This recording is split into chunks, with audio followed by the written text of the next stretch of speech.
नमस्कार खबरों के इस बुलेटिन तुहाडा स्वागत है। मैं हाँ तनु पहले एक नज़र चाहुंदी हां खबरों ते। राज सभा विच राष्ट्रपति दे भाषण ते धन्नवाद मते ते चर्चा जारी। वख-वख पार्टियां ते आगुआं ने केंद्र सरकार दीआं योजनावां ते किसानी दे मुद्दे ते आपो अपने सुझाव ते विचार रखे।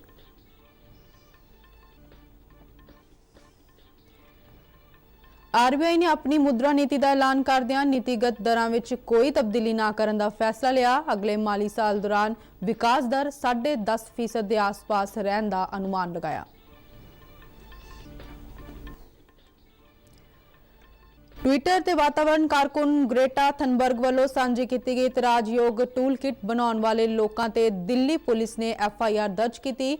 धर्म और नस्ल के आधार पर वक्खो वक्खरे भाईचारिਆਂ ਵਿੱਚ नफरत फैलाउਣ ਅਤੇ अपराधिक साजिश रचन ਦੀਆਂ ਧਾਰਾਵਾਂ ਲਾਈਆਂ ਗਈਆਂ। देश विच हुण तक 49 लाख तो वध सेहत कामिਆਂ ते फ्रंटलाइन वर्करां दा टीकाकरण मुकम्मल। देश विच कोरोना तो सेहतयाब होने वालिਆਂ दी दर 97.16% होई। एक्टिव मामलों की दर हुण तक होईयां मौतां तो भी घट रह गई।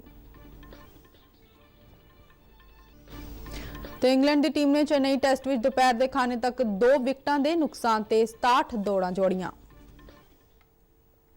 ते हुण खबरां विस्तार नाल।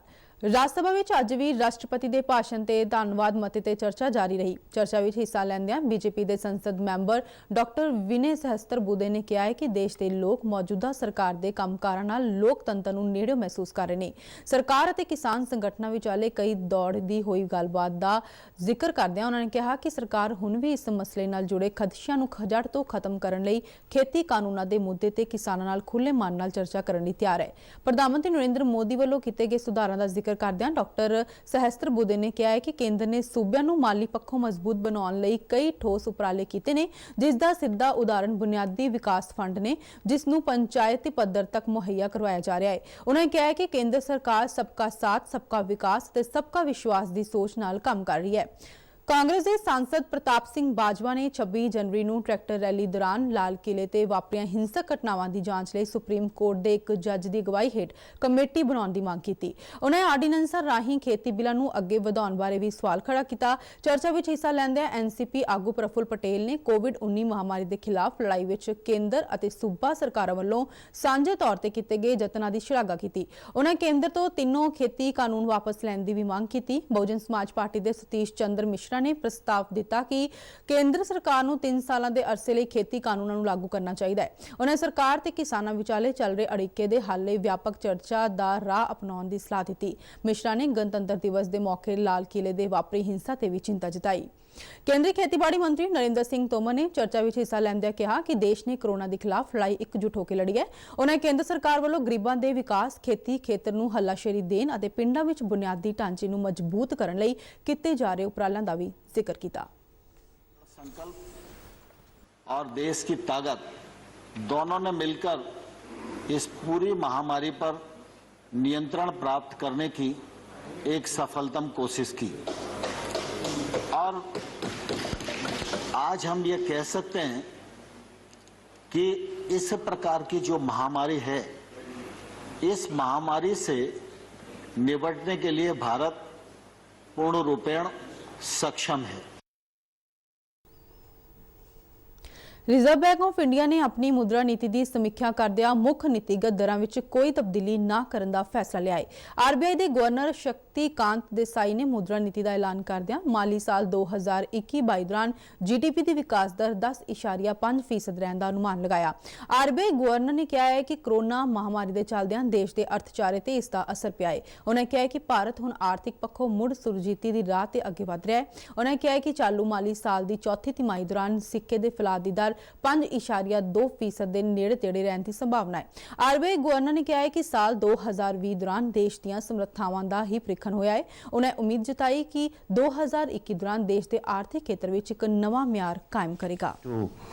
March and to 5.2% to 5% in the H1. Let me repeat, for the current quarter our projection is that CPI inflation will be 5.2%, and for H1 the range we are giving is 5.2% to 5%. and for Q3 of next year we are projecting 4.3%. Delhi police ਨੇ ਕਿਸਾਨ ਅੰਦੋਲਨ ਬਾਰੇ ਵਾਤਾਵਰਣ ਕਾਰਕੁਨ ਗ੍ਰੇਟਾ Thunberg ਵੱਲੋਂ ਕੀਤੇ ਗਏ tweet ਦੇ ਨਾਲ ਸਾਂਝੇ ਕੀਤੇ ਗਏ ਇਤਰਾਜ਼ਯੋਗ ਟੂਲ ਕਿਟ ਬਣਾਉਣ ਵਾਲੇ ਲੋਕਾਂ ਤੇ FIR ਦਰਜ ਕੀਤੀ ਹੈ। ਪੁਲਿਸ ਨੇ ਅਜਿਹੇ ਲੋਕਾਂ ਤੇ ਧਾਰਾ 153A ਅਤੇ 120B ਦੇ ਤਹਿਤ ਦੋਸ਼ ਲਗਾਏ ਨੇ। ਧਾਰਾ 153A ਧਰਮ ਅਤੇ ਨਸਲ ਦੇ ਆਧਾਰ ਤੇ ਵੱਖੋ ਵੱਖਰੇ ਗਰੁੱਪਾਂ ਵਿਚਾਲੇ ਨਫ਼ਰਤ ਭੜਕਾਉਣ ਅਤੇ ਧਾਰਾ 120B ਅਪਰਾਧਿਕ ਸਾਜ਼ਿਸ਼ ਨਾਲ ਸੰਬੰਧਿਤ ਹੈ। 18 ਸਾਲ ਦੇ ਥਨਬਰਗ ਨੇ ਆਪਣੀ ਟਵੀਟ ਦੇ ਨਾਲ ਇੱਕ ਟੂਲ ਕਿਟ ਵੀ ਪੋਸਟ ਕਰ ਦਿੱਤੀ ਸੀ, ਜਿਸ ਨੂੰ ਉਸਨੇ ਬਾਅਦ ਵਿੱਚ ਡਿਲੀਟ ਕਰ ਦਿੱਤਾ ਸੀ।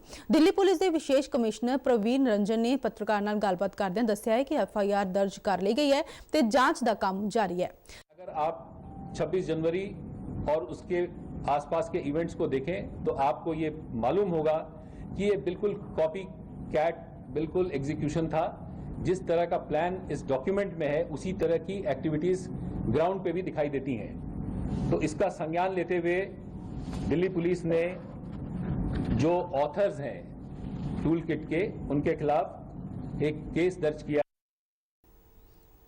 संसद ਵੱਲੋਂ ਪਿਛਲੇ 20 ਸਾਲਾਂ ਤੋਂ ਖੇਤੀ ਕਾਨੂੰਨਾਂ ਬਾਰੇ ਵਿਚਾਰ ਵਟਾਂਦਰੇ ਬਹਿਸ ਮਗਰੋਂ ਖੇਤੀ ਕਾਨੂੰਨਾਂ ਸੰਬੰਧੀ ਪ੍ਰਸਤਾਵ ਪਾਸ ਕੀਤੇ ਗਏ ਨੇ। ਸਰਕਾਰ ਨੇ ਕਿਸਾਨਾਂ ਦੀਆਂ ਚਿੰਤਾਵਾਂ ਤੇ ਖਦਸ਼ਿਆਂ ਨੂੰ ਦੂਰ ਕਰਨ ਲਈ ਹਰ ਪੱਧਰ ਤੇ ਕੋਸ਼ਿਸ਼ ਕੀਤੀ ਹੈ। ਸਰਕਾਰ ਦੇ 3 ਮੰਤਰੀਆਂ ਨੇ ਲਗਾਤਾਰ ਕਿਸਾਨ ਜਥੇਬੰਦੀਆਂ ਨਾਲ 11 ਗੇੜ ਦੀ ਗੱਲਬਾਤ ਕੀਤੀ। ਮਗਰੋਂ ਸੁਪਰੀਮ ਕੋਰਟ ਨੇ ਇਨ੍ਹਾਂ ਕਾਨੂੰਨਾਂ ਦੀ ਨਜ਼ਰਸਾਨੀ ਲਈ ਇੱਕ ਕਮੇਟੀ ਗਠਿਤ ਕੀਤੀ ਅਤੇ ਇਸ ਮਸਲੇ ਦਾ ਹੱਲ ਗੱਲਬਾਤ ਰਾਹੀਂ ਕਰਨ ਦਾ ਸੁਝਾਅ ਦਿੱਤਾ। ਕੇਂਦਰ ਸਰਕਾਰ ਨੇ ਆਪ 18 ਮਹੀਨਿਆਂ ਤੱਕ ਇਨ੍ਹਾਂ ਕਾਨੂੰਨਾਂ ਤੇ ਰੋਕ ਲਗਾਉਣ ਦੀ ਪੇਸ਼ਕਸ਼ ਕਰਦਿਆਂ ਕਿਹਾ ਹੈ ਕਿ ਇਸ ਅਰਸੇ ਦੌਰਾਨ ਗੱਲਬਾਤ ਰਾਹੀਂ ਕੋਈ ਹੱਲ ਕੱਢਿਆ ਜਾ ਸਕਦਾ ਹੈ। ਪ੍ਰਧਾਨ ਮੰਤਰੀ ਨਰਿੰਦਰ मोदी सरकार ਦੀ ਇਸ ਪੇਸ਼ਕਸ਼ ਨੂੰ ਕਈ ਵਾਰ ਆਪ ਦੁਹਰਾ ਚੁੱਕੇ ਨੇ। ਗਣਤੰਤਰ ਦਿਵਸ ਦੇ ਮੌਕੇ ਤੇ ਟਰੈਕਟਰ ਰੈਲੀ ਦੇ ਨਾਂ ਤੇ ਹੋਈ ਨਫ਼ਰਤ ਵਾਲੀ ਹਿੰਸਾ ਨੇ ਸਭਨਾਂ ਨੂੰ ਦੁਖੀ ਕਰ ਦਿੱਤਾ। 26 ਜਨਵਰੀ ਦੀ ਹਿੰਸਾ ਤੋਂ ਬਹੁਤ ਸਾਰੇ ਲੋਕ ਇਸ ਕਰਕੇ ਵੀ ਹੈਰਾਨ ਸਨ ਕਿਉਂ ਜੋ ਧਰਨੇ ਤੇ ਬੈਠੇ ਲੋਕ ਗਣਤੰਤਰ ਦਿਵਸ ਬਾਰੇ ਜਿਸ ਤਰ੍ਹਾਂ ਦੀਆਂ ਗੱਲਾਂ ਕਰਦੇ ਸਨ ਅਤੇ ਅਸਲ ਵਿੱਚ ਟਰੈਕਟਰ ਰੈਲੀ ਵਿੱਚ ਜੋ ਕੁਝ ਹੋਇਆ ਉਹ ਬਿਲਕੁਲ ਉਲਟ ਸੀ, ਜਿਸ ਦਾ ਖੇਤੀਬਾੜੀ ਜਾਂ ਕਿਸਾਨੀ ਨਾਲ ਕੋਈ ਲੈਣਾ ਦੇਣਾ ਨਹੀਂ ਸੀ। ਵਾਤਾਵਰਣ ਕਾਰਕੁਨ ਵੱਲੋਂ ਆਪਣੇ ਟਵੀਟ ਵਿੱਚ ਇੱਕ ਟੂਲ ਕਿਟ ਨਾਂ ਦਾ ਜਿਹੜਾ ਦਸਤਾਵੇਜ਼ ਜਨਤਕ ਕੀਤਾ ਗਿਆ ਹੈ ਉਸ ਵਿੱਚ ਭਾਰਤ ਖਿਲਾਫ ਆਰਥਿਕ, ਸਮਾਜਿਕ ਅਤੇ ਸੱਭਿਆਚਾਰਕ ਲੜਾਈ ਲੜਨ ਦੀ ਵਿਸਤ੍ਰਿਤ ਕੌਮਾਂਤਰੀ ਸਾਜ਼ਿਸ਼ ਸਾਫ਼ ਦੇਖੀ ਜਾ ਸਕਦੀ ਹੈ। ਖੇਤੀ ਕਾਨੂੰਨਾਂ ਦੇ ਬਹਾਨੇ ਭਾਰਤ ਖਿਲਾਫ ਇਸ ਮੁਹਿੰਮ ਵਿੱਚ ਕਈ ਸ਼ਰਾਰਤੀ ਅੰਸਰ ਸ਼ਾਮਲ ਹਨ ਜਿਨ੍ਹਾਂ ਦਾ ਏਜੰਡਾ ਸਾਫ਼ ਤੌਰ ਤੇ ਭਾਰਤ ਨੂੰ ਨੁਕਸਾਨ ਪਹੁੰਚਾਉਣਾ ਹੈ। ਟਵਿੱਟਰ ਤੇ ਗ੍ਰੇਟਾ ਥਨਬਰਗ ਵੱਲੋਂ ਗਲਤੀ ਨਾਲ ਸਾਂਝਾ ਕੀਤਾ ਗਿਆ ਦਸਤਾਵੇਜ਼ ਦਰਸਾਉਂਦਾ ਹੈ ਕਿ ਕਿਵੇਂ ਰਿਹਾਨਾ ਤੇ ਇਸ ਤਰ੍ਹਾਂ ਦੇ ਹੋਰ ਟਵੀਟ ਜੈਵਿਕ ਨਹੀਂ ਨੇ, ਸਗੋਂ ਭਾਰਤ ਨੂੰ ਬਦਨਾਮ ਕਰਨ ਲਈ ਚਲਾਈ ਜਾ ਰਹੀ ਇੱਕ ਵੱਡੀ ਮੁਹਿੰਮ ਦੀ ਯੋਜਨਾ ਸੀ, ਜਿਵੇਂ ਕਿ ਟੂਲ ਕਿਟ ਵਿੱਚ ਦੱਸਿਆ ਗਿਆ ਹੈ। ਇੱਕ ਸ਼ਬਦ ਕਿਸ ਤਰ੍ਹਾਂ ਨਾਲ ਨਕਲ ਕੀਤਾ ਗਿਆ ਹੈ ਉਹ ਸਾਫ਼ ਤੌਰ ਤੇ ਨਜ਼ਰ ਆਉਂਦਾ ਹੈ। ਇਸ ਟੂਲ ਕਿਟ ਦੇ ਨਾਲ ਨੱਥੀ PPT ਵਿੱਚ ਦਰਸਾਇਆ ਗਿਆ ਹੈ ਕਿ ਕਿਸ ਤਰ੍ਹਾਂ ਨਾਲ ਭਾਰਤ ਦੇ ਅਕਸ ਨੂੰ ਨੁਕਸਾਨ ਪਹੁੰਚਾਉਣ ਲਈ ਕੰਮ ਕੀਤਾ ਜਾਵੇਗਾ। ਇਹ PPT ਕਥਿਤ ਖਾਲਿਸਤਾਨੀ ਸਮਰਥਕ ਮੋਹ ਧਾਰੀਵਾਲ ਵੱਲੋਂ ਬਣਾਇਆ ਗਿਆ ਹੈ। ਇੱਥੋਂ ਤੱਕ ਕਿ ਗੂਗਲ ਡਰਾਈਵ ਦੇ ਟਵੀਟ ਵਿੱਚ ਵੀ ਕਾਂਗਰਸ ਪਾਰਟੀ ਵੱਲੋਂ ਅਜਿਹੇ ਸ਼ਬਦਾਂ ਨੂੰ ਦੁਹਰਾਇਆ ਗਿਆ ਹੈ। ਇਹ ਦਸਤਾਵੇਜ਼ ਸਰਕਾਰ ਨੂੰ ਤਾਂ ਨਿਸ਼ਾਨਾ ਨਹੀਂ ਬਣਾ ਸਕੇ, ਪਰ ਉਹ ਖੁਦ ਭਾਰਤੀਆਂ ਅਤੇ ਭਾਰਤ ਨੂੰ ਨਿਸ਼ਾਨਾ ਬਣਾ ਰਹੇ ਨੇ। ਭਾਰਤ ਵਿਰੋਧੀ ਇਸ ਏਜੰਡੇ ਦਾ ਤਿੰਨੇ ਖੇਤੀ ਕਾਨੂੰਨਾਂ ਨਾਲ ਕੋਈ ਲੈਣਾ ਦੇਣਾ ਨਹੀਂ ਹੈ। ਇਸ ਦੌਰਾਨ BJP ਦੇ ਬੁਲਾਰੇ ਗੌਰਵ ਭਾਟੀਆ ਨੇ ਨਵੀਂ ਦਿੱਲੀ ਵਿੱਚ ਪ੍ਰੈਸ ਕਾਨਫਰੰਸ ਦੌਰਾਨ ਕਿਹਾ ਹੈ ਕਿ ਕੁਝ ਵਿਦੇਸ਼ੀ ਹਸਤੀਆਂ ਵੱਲੋਂ ਕਿਸਾਨਾਂ ਵੱਲੋਂ ਕੀਤੇ ਜਾ ਰਹੇ ਪ੍ਰਦਰਸ਼ਨ ਨੂੰ ਸਮਰਥਨ ਦੇਣ ਦਾ ਦਿਖਾਵਾ ਕਰਕੇ ਦੇਸ਼ ਨੂੰ ਅਸਥਿਰ ਬਣਾਉਣ ਦੀਆਂ ਕੋਸ਼ਿਸ਼ਾਂ ਕੀਤੀਆਂ ਜਾ ਰਹੀਆਂ ਨੇ। ਉਹਨਾਂ ਕਿਹਾ ਹੈ ਕਿ ਭਾਰਤੀ ਲੋਕਤੰਤਰ ਨੂੰ ਕਿਸੇ ਵਿਦੇਸ਼ੀ ਨਾਗਰਿਕ ਤੋਂ ਸਰਟੀਫਿਕੇਟ ਦੀ ਲੋੜ नहीं है। ग्रेटा थनबर्ग वो भी बता रही थी कि भारत में लोकतंत्र को कैसा होना चाहिए, और जब आप कोई गलत काम करते हैं, जब आपके पास नीयत साफ नहीं होती है तो सच बड़ी मजबूती से बाहर आ जाता है। देश ਵਿੱਚ ਹੁਣ ਤੱਕ 49,59,445 ਸਿਹਤ ਕਾਮਿਆਂ ਤੇ ਫਰੰਟ ਲਾਈਨ ਵਰਕਰਾਂ ਦੇ ਟੀਕਾਕਰਨ ਮੁਕੰਮਲ ਹੋ ਚੁੱਕਾ ਹੈ। ਕੱਲ ਦੇਸ਼ ਭਰ ਵਿੱਚ 5,09,893 ਟੀਕੇ ਲਗਾਏ ਗਏ। ਦੇਸ਼ ਵਿਆਪੀ ਟੀਕਾਕਰਨ ਮੁਹਿੰਮ ਤਹਿਤ ਸਿਹਤ ਕਾਮਿਆਂ ਤੇ ਹੋਰਨਾਂ ਲਾਭਪਾਤਰੀਆਂ ਨੂੰ ਟੀਕਾ ਲਗਾਉਣ ਲਈ ਸਰਕਾਰੀ ਅਤੇ ਪ੍ਰਾਈਵੇਟ ਅਦਾਰਿਆਂ ਦੀ ਵਰਤੋਂ ਕੀਤੀ ਜਾ ਰਹੀ ਹੈ। ਕੇਂਦਰੀ ਸਿਹਤ ਮੰਤਰਾਲਾ ਦੇ ਅੰਕੜਿਆਂ ਅਨੁਸਾਰ ਦੇਸ਼ ਵਿੱਚ ਕੋਰੋਨਾ ਤੋਂ ਸਿਹਤਯਾਬ ਹੋਣ ਵਾਲੇ ਮਰੀਜ਼ਾਂ ਦੀ ਗਿਣਤੀ ਲਗਾਤਾਰ ਵਧ ਰਹੀ ਹੈ। ਬੀਤੇ 24 ਘੰਟਿਆਂ ਦੌਰਾਨ 15,853 ਰਿਕਵਰੀ ਦੇ ਮਾਮਲੇ ਦਰਜ ਕੀਤੇ ਗਏ, ਜਿਸ ਨਾਲ ਸਿਹਤਯਾਬ ਹੋਣ ਵਾਲੇ ਮਰੀਜ਼ਾਂ ਦੀ ਕੁੱਲ 1,04,96,308 ਹੋ ਗਈ ਹੈ। ਸਿਹਤਯਾਬ ਐਲਾਨੇ ਗਏ ਵਿਅਕਤੀਆਂ ਦੀ ਦਰ 97.16% ਹੋ ਗਈ ਹੈ। ਦੇਸ਼ ਵਿੱਚ ਐਕਟਿਵ ਮਾਮਲਿਆਂ ਦੀ ਕੁੱਲ ਗਿਣਤੀ ਘਟ ਕੇ 1,51,460 ਰਹਿ ਗਈ ਹੈ। ਇਹ ਦਰ ਕੁੱਲ ਪੋਜ਼ਿਟਿਵ ਮਾਮਲਿਆਂ ਦੀ ਸਿਰਫ 1.4% ਰਹਿ ਗਈ ਹੈ। ਦੇਸ਼ ਵਿੱਚ ਕੋਰੋਨਾ ਨਾਲ ਬੀਤੇ 24 ਘੰਟਿਆਂ ਦੌਰਾਨ 120 ਮੌਤਾਂ ਦਰਜ ਕੀਤੀਆਂ ਗਈਆਂ। ਇਸ ਮਹਾਮਾਰੀ ਨਾਲ ਮਰਨ ਵਾਲਿਆਂ ਦੀ ਕੁੱਲ ਗਿਣਤੀ 1,54,823 ਹੋ ਗਈ ਹੈ। ਇਸ ਦੇ ਨਾਲ ਹੀ ਬੁਲੇਟਿਨ ਖਤਮ ਹੁੰਦਾ ਹੈ। ਆਗਿਆ ਦਿਓ, ਨਮਸਕਾਰ।